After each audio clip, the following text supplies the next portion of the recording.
Bismillah, ravi de vous retrouver pour une nouvelle vidéo. Et aujourd'hui, j'aimerais qu'on parle ensemble de la notion de couple en islam. Alors, beaucoup pensent que le couple idéal en islam, c'est un couple où il y a un homme qui travaille, une femme qui reste à la maison, qui s'occupe de la maison et qui éduque les enfants. Alors, il n'est pas question ici de critiquer ce schéma de couple, il est question de se poser la question suivante. Est-ce que ça, c'est un schéma qui est islamique, dont on ne peut pas sortir? La réponse est non. Alors, premièrement, ce schéma-là, c'est un schéma dont on a hérité, puisque c'est le schéma traditionnellement de nos parents, et ça répond souvent à des considérations qui relèvent de contexte culturel, social.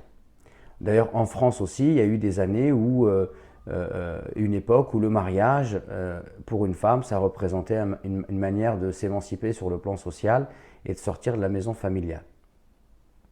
Alors, le problème, c'est qu'aujourd'hui, beaucoup pensent que le schéma de couple idéal en islam, c'est celui qu'on a évoqué.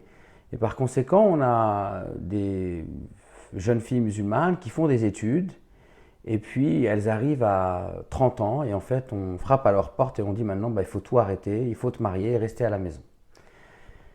Alors, ça ramène ça quelque part à faire des choix extrêmement douloureux et difficiles. Alors moi, ce que j'aimerais dire par rapport à ça, c'est que il n'y a pas de schéma de couple idéal en islam. La preuve, premièrement, il n'y a rien qui interdit à la femme d'avoir une vie professionnelle. Une femme peut tout à fait travailler. Alors, il est vrai qu'aujourd'hui, quand on parle de travail, dans la société occidentale, l'épanouissement ne rime pas toujours avec travail. Et parfois même travailler, ça peut remettre en cause même notre pratique religieuse. Donc à ce moment-là, c'est vrai qu'il faut s'interroger sur le travail qu'on va effectuer. Mais dans l'absolu, une femme peut tout à fait travailler à partir du moment où eh bien, elle assure ce qu'elle doit assurer en tant que musulmane en termes de prière et qu'elle applique ce qu'elle souhaite appliquer de l'islam. Ensuite, autre chose, c'est qu'en islam, il n'y a absolument rien qui oblige à la femme à travailler à la maison, c'est-à-dire faire le ménage, la cuisine. Alors bien sûr, si une femme fait cela, c'est une très bonne chose. Les femmes qui ont choisi de rester à la maison et de s'occuper de leur foyer, c'est tout à leur honneur. Mais en fait, ce n'est pas une obligation pour la femme que de se mettre au service du mari en termes, et des enfants en termes de cuisine, de repassage, de ménage.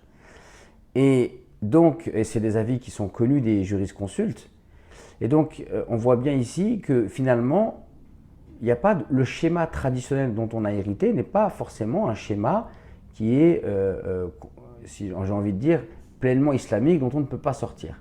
En réalité, le couple idéal en islam, c'est un couple qui s'aime, qui se respecte et qui vit en harmonie et qui trouve un terrain d'entente, et un couple dans lequel les deux éléments protagonistes de ce couple vivent en complémentarité. Et peut-être que c'est absolument ça qu'il faut essayer de développer comme vision du couple aujourd'hui pour éviter tous les malentendus et toutes les souffrances que peuvent engendrer une vision figée du couple qu'on enfermerait dans une vision islamique alors qu'on ferait dire à l'islam ce que l'islam finalement ne dit pas.